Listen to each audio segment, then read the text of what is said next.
அன்பான மாணவர்களே, இன்று நாம் 11ஆம் வகுப்பில் விலங்கியல் பாடத்தில் பாடம் 7 நோய் கண்டறிதலும் அதற்கான சிகிச்சை முறையும் என்ற தலைப்பில் நாம் பார்க்க இருக்கின்றோம். இந்த சுற்றோட்டம் சம்பந்தமான, அதாவது நோய் கண்டறிதலும் அதற்கான சிகிச்சை முறையும், டயக்னோசிஸ் அண்ட் ட்ரீட்மெண்ட்.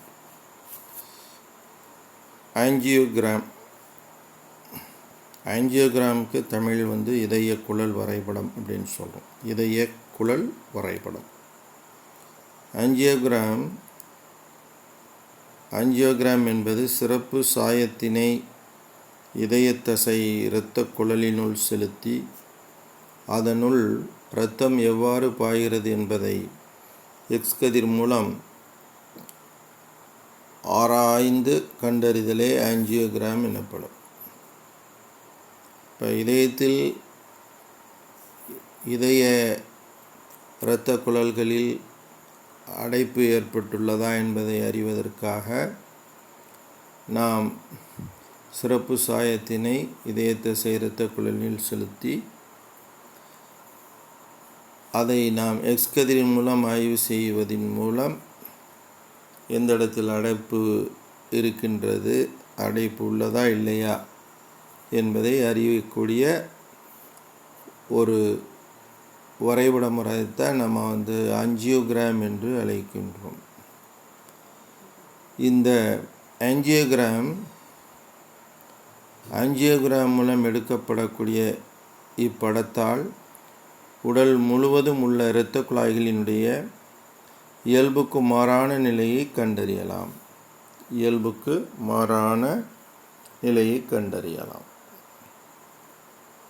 சரி, அடுத்து நாம் பார்க்கக்கூடியது ஆஞ்சியோபிளாஸ்டி, இதய தசை இரத்த குழல் அடைப்பு நீக்கம்.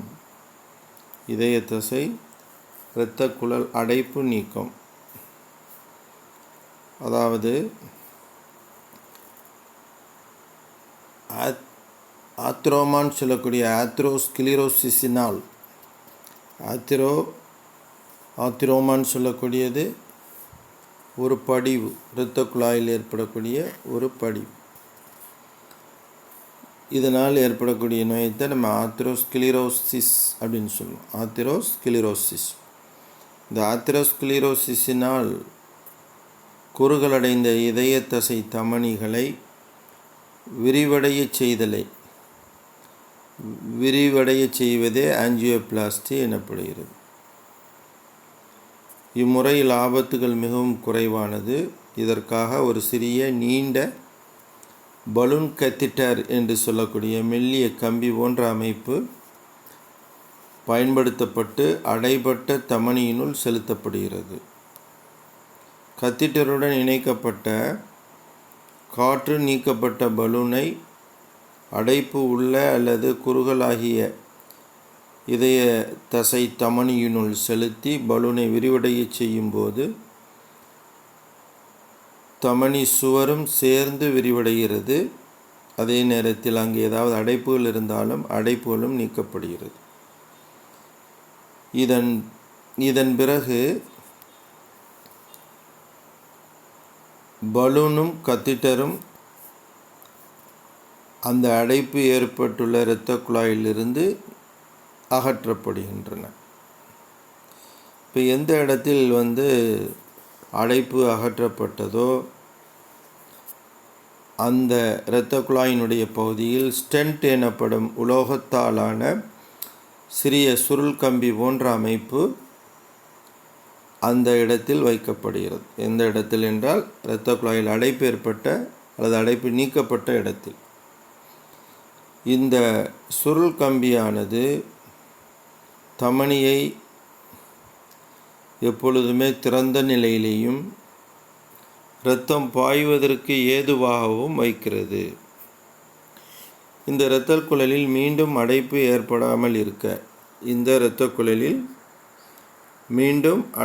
ஏற்படாமல் இருக்க வேதிப்பொருள்களை மெதுவாக வெளியிடக்கூடிய ஸ்டென்ட்டுகள் தற்போது கிடைக்கின்றன. அப்போ இந்த சுருள் கம்பியானது தமனியை திறந்த நிலையிலும் இரத்தம் பாய்வதற்கு ஏதுவாகவும் வைக்கிறது. இரத்த குழல்களில் மீண்டும் அடைப்பு ஏற்படாமல் இருக்க வேதிப்பொருள்களை கொண்ட மெதுவாக வெளியேற்றும் ஸ்டெண்டுகள் தற்போது கிடைக்கின்றன. இப்போ நம்ம பார்த்தது ஆஞ்சியோபிளாஸ்டி என்ற இதய தசை இரத்த குழல் அடைப்பு நீக்கம். அடுத்து நாம் பார்க்கக்கூடியது இரத்த குழல் மாற்றுப்பாதை அறுவை சிகிச்சை, பைபாஸ் சர்ஜரின்னு சொல்லக்கூடிய இரத்த குழாய் மாற்றுப்பாதை அறுவை சிகிச்சை, பைபாஸ் சர்ஜரி. இப்போ இந்த அறுவை சிகிச்சையை பொறுத்தவரை இதயத்தில் இரத்த குழல் இருக்குல்ல, இதயத்தினுடைய சுவர் பகுதிக்கு செல்லக்கூடிய இரத்த குழலில் அடைப்பு ஏற்பட்டால் அந்த அடைப்பு ஏற்பட்ட இரத்த குழானது தவிர்க்கப்பட்டு அதற்கு பதிலாக ஒரு மாற்றுப்பாதை அமைப்பது. அந்த மாற்றுப்பாதை அமைப்பதற்கு உடலில் வேறொரு பகுதியிலிருந்து, குறிப்பாக காலிலிருந்து இரத்த நாளம் எடுக்கப்பட்டு இதயத்தில் ஒரு மாற்றுப்பாதை ஏற்படுத்தப்படுகிறது. இது எவ்வாறு செய்யப்படுகிறது என்பதை பார்ப்போம். இதயத்திற்கு இரத்தத்தை அளிக்கும் இதய தசை தமனிகள் சில பற்றுப்படிவு பொருட்களால், அதாவது கொழுப்பு பொருள்கள் மற்றும் கொலஸ்ட்ரால் போன்ற பொருட்கள் சேருவதினால் அடைப்பிற்கு உள்ளாகும் நிலையில், அப்படி அடைப்பு ஏற்பட்டுச்சுன்னா அது ஆத்திரோஸ்க்ளிரோசிஸ் அப்படின்னு சொல்கிறோம். அந்த அடைப்பிற்கு உள்ளாகக்கூடிய நிலையில் அவர்களுக்கு இரத்த குழாய் மாற்றுப்பாதை அறுவை சிகிச்சை செய்து கொள்ள பரிந்துரைக்கப்படுகிறது. இவ்வறுவை சிகிச்சைக்கு பின் இதயத்தசை தமனிக்குள் இரத்த ஓட்டம் அதிகரித்து மார்பு வழியிலிருந்து அவர்கள் விடுபடுகின்றார்கள்.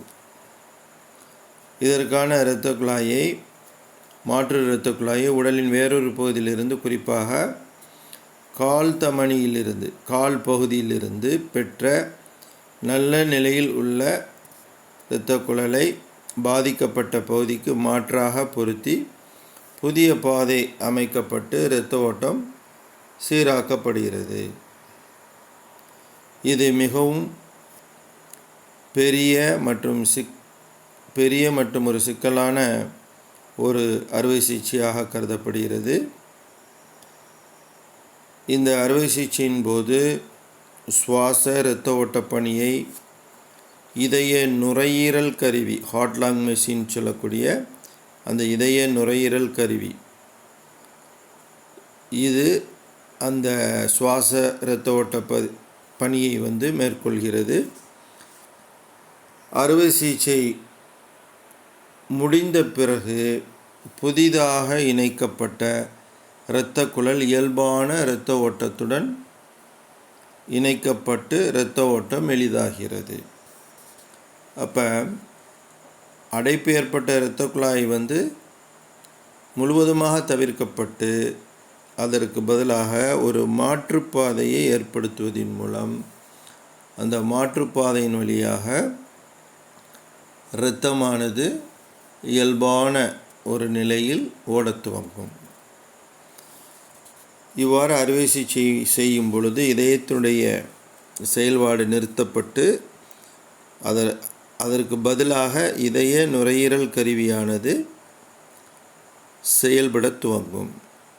அப்போ இயல்பான இதயத்தினுடைய பணி நிறுத்தப்பட்டு இதய நுரையீரல் கருவியானது பயன்படுத்தப்பட்டு அதனுடைய பணியை மேற்கொள்கிறது. இதுதான் இதய இரத்த குழல் மாற்றுப்பாதை அறுவை சிகிச்சை என்று சொல்லக்கூடியது. அடுத்து நாம் பார்க்கக்கூடியது இதய மாற்று அறுவை சிகிச்சை, ஹார்ட் டிரான்ஸ்பிளான்டேஷன். அதாவது ஒருத்தருக்கு இதயம் எந்த சூழ்நிலையும் அதை மருத்துவ ரீதியாக சரி பண்ண முடியாது என்ற சூழ்நிலையில், அதற்கு வேறு மருத்துவ ரீதியான வழியே இல்லை என்ற நிலையில் வேறொருத்தரிடமிருந்து இதயத்தை கொடையாக பெற்று மாற்றக்கூடிய அந்த சிகிச்சை முறையைத்தான் நம்ம இதய மாற்று அறுவை சிகிச்சைன்னு சொல்கிறோம். இந்த கொடையாளி என்பவர் அதாவது மூளை இறப்பு அல்லது மூளை சாவு அடைந்த ஒருவராக இருக்க முடியும். அவரிடமிருந்து தான் நம்ம இதயத்தை பெற முடியும். சரி, இதய மாற்று அறுவை சிகிச்சை மூலம் ஒருவரின் பழுதடைந்த அல்லது நோயுற்ற இதயத்தினை நீக்கிவிட்டு அதற்கு பதிலாக வேறொரு இதயத்தை மாற்றி பொருத்துவது இதய மாற்று அறுவை சிகிச்சை என்று அழைக்கின்றோம். அப்போ அறுவை சிகிச்சையின் மூலமாக ஒருவருடைய பழுதடைந்த அல்லது நோயுற்ற இதயத்தினை நீக்கிவிட்டு அதற்கு பதிலாக வேறொரு இதயத்தை மாற்றி பொருத்துவதை இதய மாற்று அறுவை சிகிச்சை என்று அழைக்கின்றோம். இதய செயலிழப்பு அல்லது தீவிர இதய தசை இரத்தக்குழல் நோய் உள்ள ஒருவருக்கு இதய செயலிழப்பு அல்லது தீவிர இதய தசை இரத்தக்குழல் நோய் உள்ள ஒருவருக்கு எந்த மருத்துவமோ அல்லது அறுவை சிகிச்சை முறையோ உதவாத நிலையில் இச்சிகிச்சை மேற்கொள்ளப்படுகிறது. பொதுவாக மூளைச்சாவு அடைந்த ஒருவரிடமிருந்து எடுக்கப்பட்ட செயல்படும் நிலையில் உள்ள இதயம் பாதிக்கப்பட்ட இதயத்தினை உடையவருக்கு பொருத்தப்படுகிறது. அப்போ நமக்கு இதயம் ஒரு பாதிக்கப்பட்டவருக்கு உறுப்பை கொடையாக தரக்கூடியவர் யார் அப்படின்னா மூளை சாவு அடைந்த ஒருவர். இதயம்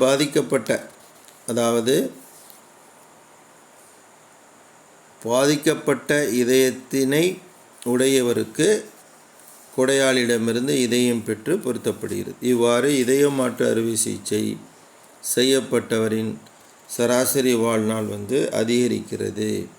அப்போ இதய மாற்று அறுவை சிகிச்சை செய்து கொண்டவரினுடைய வாழ்நாளானது எந்த விதத்திலும் குறைவது கிடையாது. சராசரி வாழ்நாள் அதிகரிப்பதற்கான வாய்ப்பு இருக்கின்றது. இப்போ நாம் பார்த்தது இதய மாற்று அறுவை சிகிச்சை, ஹார்ட் டிரான்ஸ்பிளான்டேஷன். இதய மாற்று அறுவை சிகிச்சைக்கு நாம் பெறக்கூடிய இதயமானது வேறொருத்தரிலிருந்து எடுக்கிறோம். அந்த இதயம் மூளைச்சாவடைந்த ஒருவரிடமிருந்து தான் பெற முடியும். ஏன்றால் ஒருத்தருக்கு ஒரு இதயம்தான் உள்ளதால் அவருடைய நிலை, அதாவது மூளை இறப்பு ஏற்பட்ட பிறகு அவருடைய உடல் உறுப்பு இயங்கியும் எந்த விதமான பயனும் இல்லாத ஒரு சூழ்நிலையில் அவருடைய இதயத்தை நாம் பெற்று பழுதடைந்த இதயத்தை பெற்றுள்ள அந்த ஒரு நோயாளிக்கு நாம் பொருத்துகின்ற நிலை. சரி, அடுத்து இதய நுரையீரல் உயிர்ப்பித்தல். இதய நுரையீரல் உயிர்ப்பித்தல் இதை கார்டியோ பல்மனரி ரெசஸ்டைட்டேஷன் அப்படின்னு சொல்கிறோம். கார்டியோ பல்மனரி ரெசஸ்டைட்டேஷன், கார்டியோ பல்மனரி ரெசஸ்டைட்டேஷன், சிபிஆர்னு சொல்கிறோம். ஜேம்ஸ் இலாம் மற்றும் பீட்டர் சாஃபர், ஜேம்ஸ் இலாம் மற்றும் பீட்டர் ஜாஃபர், அதாவது பீட்டர் சாஃபர் ஆகிய இருவரும் வாயோடு வாய் வைத்து உயிர்ப்பித்தல் என்னும் முறையை முதலில் அதாவது 1956ஆம் ஆண்டு பயன்படுத்தினர். இதய நுரையீரல் உயிர்ப்பித்தல் இந்த முறையை நாம் விளக்கும் பொழுது இது எத்தகைய தத்துவத்தை அடிப்படையாக கொண்டது அப்படின்னுட்டா, வாயோடு வாய் வைத்து உயிர்ப்பித்தல். அப்போ பீட்டர் சாஃபர் மற்றும் ஜேம்ஸ் இலாம் ஆகிய இருவரும் வாயோடு வாய் வைத்து உயிர்ப்பித்தல் என்னும் முறையை முதலில் 1956ஆம் ஆண்டு பயன்படுத்தினர். இதய நுரையீரல் உயிர்ப்பித்தல் இது நீரில் மூழ்கி விடுதல், மின்சாரத்தினால் தாக்கப்பட்டவர் அல்லது மாரடைப்பு போன்ற நெருக்கடி நேரங்களில் மூச்சும் இதய துடிப்பும் திடீரென நின்று விடும்போது அவர்களுக்கு செய்யப்படும் அவசர சிகிச்சையாகும். நீரில் மூழ்கி விடுதல், மின்தாக்கம் அல்லது மாரடைப்பு போன்ற நெருக்கடி நேரங்களில் மூச்சும் இதய துடிப்பும் திடீரென நின்று விடும்போது செய்யப்படும் ஒரு அவசர சிகிச்சை முறை. இதய நுரையீரல் உயிர்ப்பித்தல் முறையானது இதய துடிப்பு நின்றுவிட்ட ஒருவரின் வாயின் மேல் வாய் வைத்து ஊதி சுவாசத்தினை மீட்கவும். வாயின் மீது வாய் வைத்து ஊதி சுவாசத்தினை மீட்கவும். பாதிக்கப்பட்டவரின் நெஞ்சை அழுத்தி முக்கிய உறுப்புகளுக்கு இரத்த ஓட்டம் செல்லவும் உதவுகிறது. பாதிக்கப்பட்டவரின் நெஞ்சை அழுத்தி முக்கிய உறுப்புகளுக்கு இரத்த ஓட்டம் செல்லவும் உதவுகிறது. மூளைச்சேதம் அல்லது மரணத்தை தவிர்க்க ஒருத்தருடைய இதய துடிப்பு நின்ற அல்லது மூச்சு நின்ற 4 to 6 நிமிடங்களுக்குள் இம்முறையை மேற்கொள்ள வேண்டும். அதாவது இதய நுரையீரல் உயிர்ப்பித்தல் முறையை 4 to 6 நிமிடங்களுக்கு மேற்கொள்ள வேண்டும். இந்த இதய நுரையீரல் உயிர்ப்பித்தலுடன் பிறல் துடிப்பு நீக்கமும் செய்யப்படுகிறது. இப்போ நம்ம ஏற்கனவே சொன்ன 4 to 6 நிமிடங்களுக்குள்ள நம்ம இந்த அதாவது இதய நுரையீரல் உயிர்ப்பித்தலை நம்ம செய்யலை அப்படின்னுட்டா நிரந்தரமாக மூளை சேதமோ அல்லது மரணமோ ஏற்பட்டு விடலாம். இதை தவிர்ப்பதற்காக மூளைக்கு போகக்கூடிய இரத்த ஓட்டத்தை துரிதப்படுத்துவதற்காகவே நாம் வாய் மீது வாய் வைத்து ஊதி சுவாசத்தினை மீட்கச் செய்கிறது. பாதிக்கப்பட்டவரின் நெஞ்சை அழுத்தி இதயத்துடைய செயலை இயக்க வைப்பது. இதுதான் அதனுடைய நோக்கமே. இப்போ இதய நுரையீரல் உயிர்ப்பித்தலுடன் பிறல் துடிப்பு நீக்கமும், டீஃபைப்ரிலேஷன் சொல்லக்கூடிய பிறல் துடிப்பு நீக்கம். அந்த பிறல் துடிப்பு நீக்கம் எப்போ செய்கிறாங்கன்னுட்டா இதய நுரையீரல் உயிர்ப்பித்தலில் முன்னேற்றமில்லாத சூழ்நிலையில் பிறல் துடிப்பு நீக்கம் செய்யப்படுகிறது.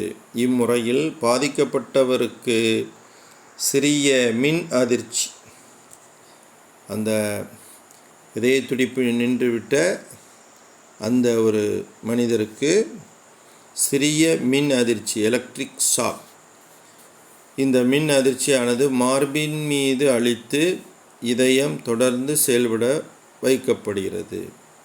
நம்ம மார்பின் மீது அழுத்தும்போது சரியான முறையில் இதயம் இயங்காத நிலையில் நாம் மின் அதிர்ச்சியை ஏற்படுத்துகின்றோம். சரியா? நெஞ்சை அழுத்தி முக்கிய உறுப்புகளுக்கு இரத்த ஓட்டம் செல்வதற்காக இதயத்தை இயங்க வைக்கிறோம். இயங்காத சூழ்நிலையில் இறுதி முயற்சியாக நாம் செய்யக்கூடியது பிறல் துடிப்பு நீக்கம். இம்முறையில் பாதிக்கப்பட்டவருடைய அவருடைய மார்பின் மீது சிறிய மின் அதிர்ச்சியை ஏற்படுத்துவது. அப்படி மின் அதிர்ச்சியை அளிக்கும் பொழுது இதயம் செயல்பட வாய்ப்புள்ளது.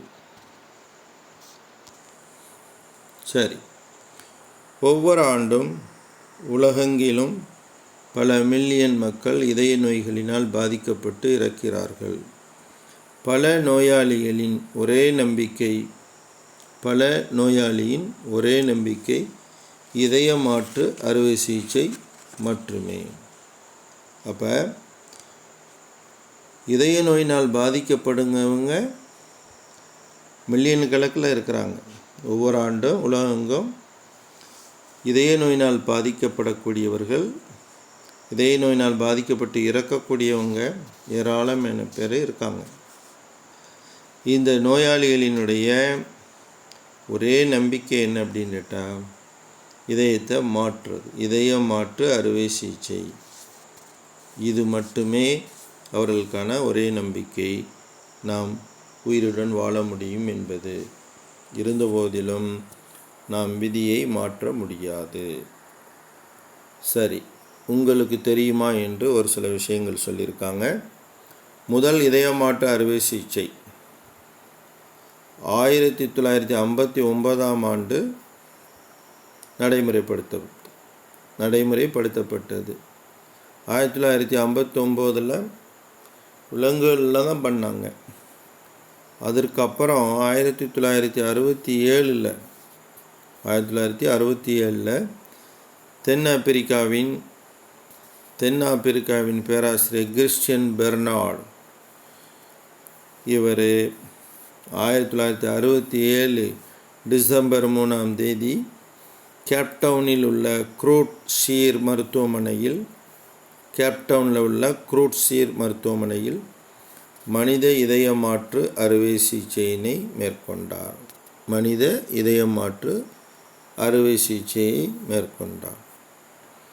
இந்தியாவில் முதலில் இதயமாற்று அறுவை சிகிச்சை 1994ஆம் ஆண்டு ஆகஸ்ட் 3ஆம் தேதி டாக்டர் அனங்கிப்பள்ளி வேணுகோபால் என்பவரால் எய்ம்ஸ் மருத்துவமனையில் இந்த அறுவை சிகிச்சை மேற்கொள்ளப்பட்டது. மனிதனில் இதயமாற்று அறுவை சிகிச்சையானது இந்தியாவை பொறுத்தவரை 1994 ஆகஸ்ட் 3 டாக்டர் அனங்கிப்பள்ளி வேணுகோபால் என்பவர் எய்ம்ஸ் மருத்துவமனையில் இந்த அறுவை சிகிச்சையை மேற்கொண்டார். சரி, இப்போ வேறு ஒரு சில விஷயங்கள் சொல்லியிருக்காங்க. அதில் பல்வேறு நோய்களை பற்றி சொல்லியிருக்காங்க. அந்த நோய்கள் சம்பந்தமான இதை நம்ம பார்ப்போம். இதில் ஃபஸ்ட்டு இப்போ இங்கே கொடுத்துருக்கிறதுல சுருள் இரத்த நாளம் வேரிகோஸ் வெயின் சொல்லக்கூடிய சுருள் இரத்த நாளங்கள், அதாவது சிரை இருக்கு பாருங்கள், இரத்த நாளத்தில் சிரை சுருள்றதுனால ஒரு சில பிரச்சனைகள் ஏற்படும். இது பல இடங்களில் ஏற்படும். எப்படின்னுட்டா விதைப்பையில் ஏற்படலாம், கால்களில் ஏற்படலாம். சரி, இப்போ சுருள் இரத்த நாளங்கள் சொல்லக்கூடிய வேரிகோஸ் வெயின்ஸ்னால் என்ன? சிரை நாளங்கள் அதிகமாக விரிவடைவதால் அவை தளர்ந்து போகின்றன. இதனால் சிரைகளில் உள்ள வால்வுகள் இரத்தம் இதயத்தை நோக்கி செல்வதை தடுக்கிறது. இரத்தம் இதயத்தை நோக்கி சிரைகளில் வழியாக செல்வதற்கு வால்வுகள் ஒரு காரணமாக இருக்குது. இந்த சிரைகள் விரிவடைவதன் காரணமாக சிரையில் உள்ள வால்வுகள் சரியாக இயங்காமல் இரத்தம் இதயத்தை நோக்கி செல்வதை தடுத்துருது. சிரைகள் மீள்தன்மையை இழந்து கூட்டமாக சுருட்டி கொள்கின்றன. சிரைகள் தனது மீள்தன்மையை இழந்து கூட்டமாக சுருட்டி கொள்கின்றன. இத்தகைய முடிச்சுகள் பொதுவாக கால்கள், மலக்குடல், மலவாய் பகுதியில் ஏற்படுறத மூல நோயின்னு சொல்கிறோம். அதேபோல் உணவுக்குழல் மற்றும் விந்தக நாளங்கள் போன்ற பகுதிகளிலும் இவை ஏற்படுகின்றன அல்லது காணப்படுகின்றன. கால்களில் தொடை பகுதியில் பார்த்தீங்கன்னா நிறைய இந்த வெயின் சொல்லக்கூடிய சிரைகள் விரிவடைந்து சுருண்டுறது. இது பெரும்பாலும் நரம்பு சுருண்டுருச்சுன்னு சொல்லுவாங்க. ஆக்சுவலாக நரம்பு கிடையாது, அது இரத்த நாளங்களில் சிரைகள் தான். சரி, அடுத்து நாம் பார்க்கக்கூடியது எம்போலிசம். நம்ம முன்னாடி பார்த்தது வேரிகோஸ் வெயின் சொல்லக்கூடியது. அடுத்து எம்போலிசம் என்பது இரத்த நாளங்களில் தோன்றும் அடைப்பு. உறைந்த இரத்த துணுக்கு, இரத்த குழாயில் இரத்த கட்டி உருவாகுது பாருங்கள். அந்த உறைந்த இரத்த துணுக்கு, எலும்பு துணுக்கு, காற்றுக்குமிழ் போன்ற இயல்புக்கு மாறான பொருட்கள் இரத்த நாளங்களில் தோன்றும் அடைப்புக்கு காரணங்களாகும். இரத்த குழாயில் ஏற்படக்கூடிய அந்த அடைப்புக்கு முக்கிய காரணமாக இருக்கிறது குறைந்த இரத்த துணுக்கு, எலும்பு துணுக்கு, காற்று குமிழ். இவைகள் இரத்த நாளங்களில் அடைப்பை ஏற்படுத்துகின்றன.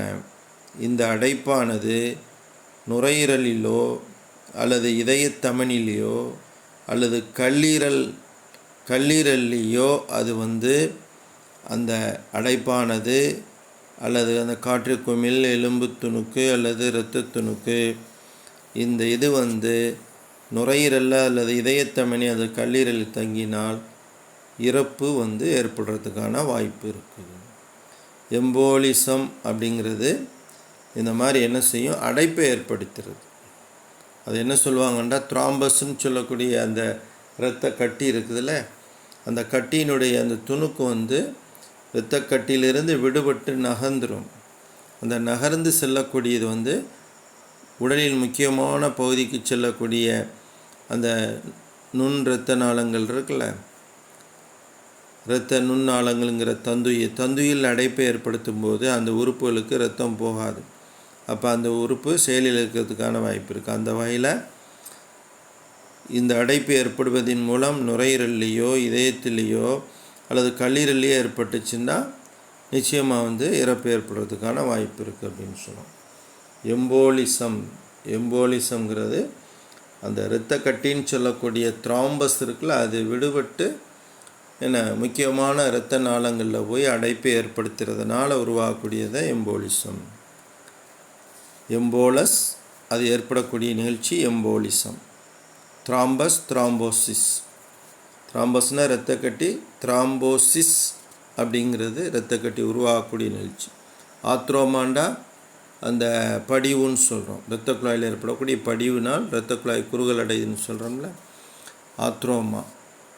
அது உருவாகக்கூடிய நிகழ்ச்சியத்தை ஆத்ரோஸ்க்ளீரோசிஸ் அப்படின்னு சொல்கிறோம். சரி, அடுத்து குருதி நாள பையாக்கம், ஏனூரிசம் அப்படின்னு சொல்லக்கூடியது. குருதி நாள பையாக்கம். குருதி நாளங்கிறது இரத்த நாளம். இரத்த நாளத்தில் எந்த இரத்த நாளம், தமனியோ அல்லது சிரையோ இவைகள் பலூன் மாதிரி வீங்கிடுறது. பெரும்பாலும் இது சிரைகளில் தான் நடக்கும். அந்த மாதிரி குருதி அல்லது இரத்த நாள பையாக்கம் ஒரு பை போன்று என்ன செய்து வீங்கிறத நம்ம ஏனியூரிசம் அப்படின்னு சொல்கிறோம். அது சில நேரங்களில் அந்த வீங்கி வெடிப்பதற்கும் வாய்ப்புள்ளது. மிகவும் பலவீனம் அடைந்துள்ள தமனி அல்லது சிரைகளின் சுவர்கள் விரிந்து ஒரு பலூன் போன்ற பையாகின்றது. இதற்கு குருதி நாள பையாக்கம் என்று பெயர். மிகவும் பலவீனமடைந்துள்ள தமனி அல்லது சிரைகளின் சுவர் விரிந்து ஒரு பலூன் போன்ற பையாகிறது. இதற்கு குருதி நாள பையாக்கம் என்று பெயர். சிதையாத நிலையில் உள்ள போது இப்பை, அதாவது அந்த வீக்கம் அல்லது அந்த பலூன் போன்ற பை இருக்குல்ல, இது உடையாத நிலையில் இது இந்த பை அருகில் உள்ள திசுக்களின் மேல் ஒரு அழுத்தத்தை ஏற்படுத்துகிறது. பக்கத்தில் உள்ள திசுக்களுக்கு இந்த புடைத்த பகுதி ஒரு அழுத்தத்தை ஏற்படுத்துகிறது. அல்லது வெடிக்கும்போது அந்த பலூன் அல்லது அந்த விரிவடைந்த பகுதி வெடிக்கும்போது திசுக்களில் அதிகப்படியான இரத்த போக்கை ஏற்படுத்துகிறது. அப்போ ஒரு இரத்த குழாய் தமனியோ சிரையோ வீங்கி பலூன் மாதிரி வீங்கிய நிலையில் பக்கத்தில் இருக்கக்கூடிய திசுக்களின் மீது ஒரு அழுத்தத்தை ஏற்படுத்தலாம். ஒரு சில நேரத்தில் அந்த பலூன் மாதிரி வீங்கிய பகுதி வெடித்தால் அந்த இரத்த குழாயிலிருந்து வெளியேறக்கூடிய இரத்தமானது என்ன செய்யும், மற்ற திசுக்களில் அதிகப்படியான இரத்த போக்கை ஏற்படுத்தி இரத்தம் அங்கங்கே உறைவதற்கான வாய்ப்பும் உள்ளது. சரி, இப்போ அடுத்து நாம் பல்வேறு இதய நோய்களின் பொதுவான நோய்வாய்ப்பு காரணி, இந்த இதய நோய் வருவதற்கான பல்வேறு நோய்வாய்ப்பு காரணிகள் என்ன அப்படிங்கிறத கொடுத்துருக்காங்க.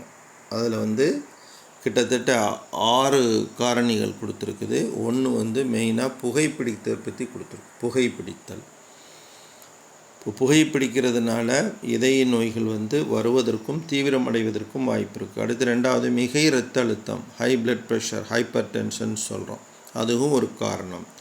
அதுமாதிரி அதிக கொலஸ்ட்ரால், கொழுப்பு உள்ள அதிகமான உணவை சாப்பிடுவதனாலும் அந்த கொழுப்பு அதில் கொழுப்பில் ஒரு வகையான கொலஸ்ட்ரால் என்ன செய்யும், இரத்த குழாயில் படிய போகும்போது இரத்த குழாய் குறுகல் அடைந்து அதனால் பல பிரச்சனைகள் ஏற்படும். அது மாதிரி சர்க்கரை நோய் உள்ளவர்களுக்கும் இதயம் என்ன செய்யுது, இதய நோய் வருவதற்கான வாய்ப்பு இருக்குது. அது மாதிரி உடற்பயிற்சியின்மை, அதாவது உடற்பயிற்சி இல்லாத ஒரு வாழ்க்கை என்பது நாம் உடலை வளப்படுத்த முடியாது, உடல் நலத்தை வளப்படுத்த முடியாது.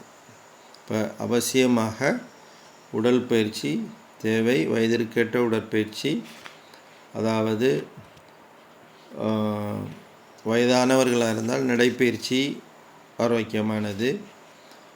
அவ்வாறு உடற்பயிற்சி இல்லாத சூழ்நிலையில் உடல் பருமன் ஏற்பட்டு அதனால் ஒபிசிட்டி என்ற நிலையை ஏற்படுத்தும்போது அதனால் பல பிரச்சனைகள் வரலாம்.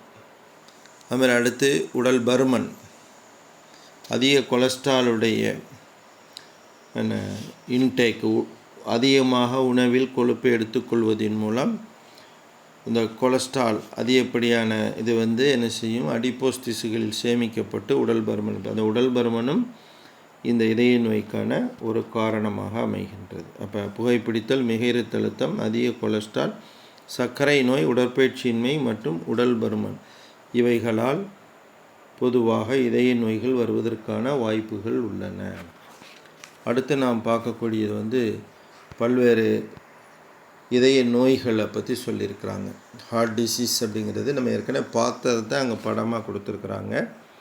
இந்த வகையில் பார்க்கும்போது இதயத்தில் ஏற்படும் கோளாறு எதுவெனிலும் இதய நோய் எனப்படும் இந்த நோய்கள் இந்திய மக்களில் 50% மாரடைப்பு 50 வயதிலும், ரைட்டா, 50 வயதை சேர்ந்தவங்களுக்கு 50% மாரடைப்பு ஏற்படுறதுக்கு வாய்ப்பு இருக்குது.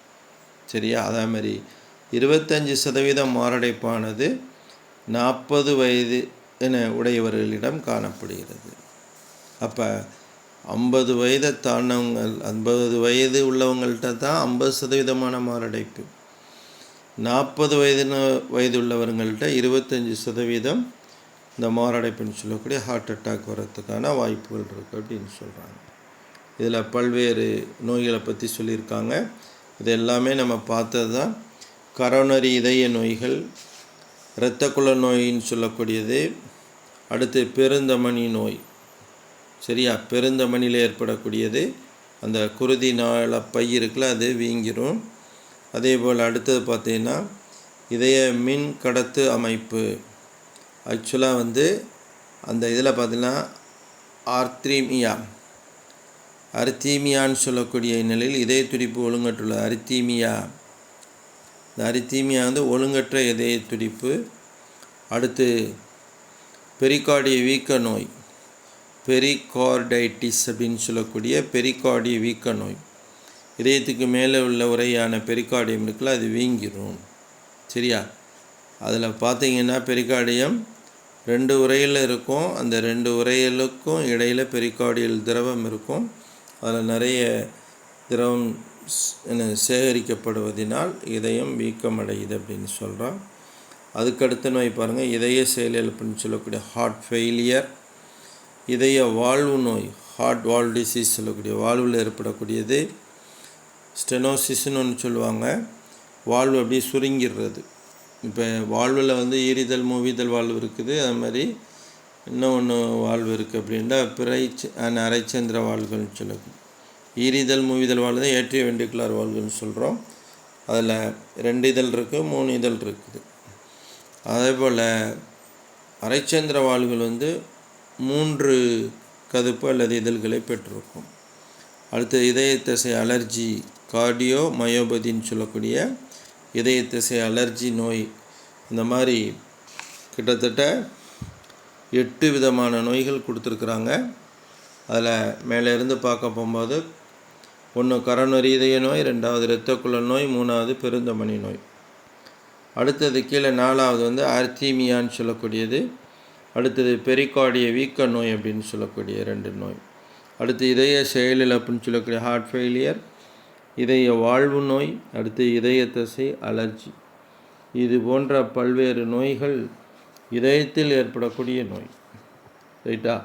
நம்ம இதுக்கு முன்னாடி பார்த்ததில் உயர் ரத்த அழுத்தத்தை பற்றி பார்த்தோம்.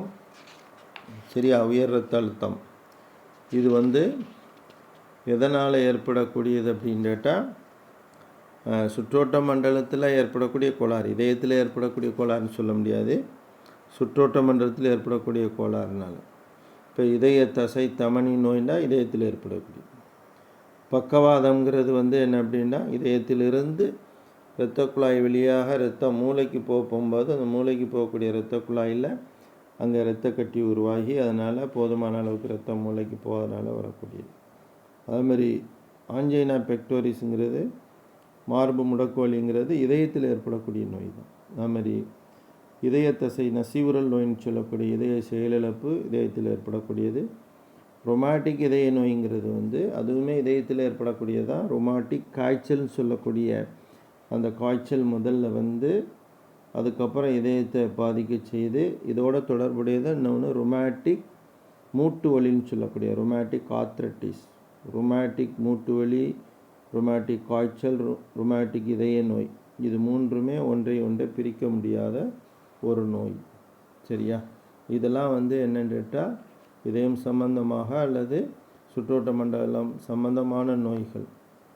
இந்த நோய்களை கண்டறியக்கூடிய முறைகளும் அதற்கான சிகிச்சை முறைகளையும் நாம் தனியாக பார்த்தோம். அதில் ஆஞ்சியோகிராம், ஆஞ்சியோபிளாஸ்டி, பைபாஸ் சர்ஜரின்னு சொல்லக்கூடிய இதய இரத்தக்குழல் மாற்றுப்பாதை அறுவை சிகிச்சை, அதுமாதிரி இதய மாற்று அறுவை சிகிச்சைன்னு சொல்லக்கூடிய ஹார்ட் டிரான்ஸ்பிளான்டேஷன், அடுத்து இதய நுரையீரல் உயிர்ப்பித்தல் அப்படின்னு சொல்லக்கூடிய இந்த மாதிரி முறைகள்லாம் எதுக்கு பண்ணுறாங்க அப்படிங்கிறதெல்லாம் நம்ம பார்ப்போம். சரியா? எந்த சூழ்நிலையில் இது பண்ணுவாங்க, இதனால் நம்மளுக்கு வெற்றி வாய்ப்பு எந்த அளவுக்கு இருக்குது அப்படிங்கிறத நம்ம இதிலேருந்து தெரிஞ்சுக்கலாம். இப்போ இதோட அந்த பாடம் 7 முடிந்தது. அடுத்து நாம் 8வது பாடத்திற்கு போகணும். 8வது பாடம் என்பது ஆக்சுவலாக கழிவு நீக்கம். 8வது பாடம்ங்கிறது கழிவு நீக்கம். இதற்கு முந்தைய வகுப்பில் முந்தைய எடிஷன் முந்தைய பதிப்பில் 2 வால்யூம் இருந்தது. அதில் முதல் வால்யூம் இந்த பாடத்தோடு முடியுது. 2வது வால்யூம் கழிவு நீக்கத்திலேருந்து ஆரம்பிக்கும். இப்போ நம்மளுக்கு ரெண்டும் சேர்த்து ஒரே வால்யூமாக போட்டுறதுனால இப்போ நம்ம ஒரு பார்ட் முடிச்சிட்டோம்.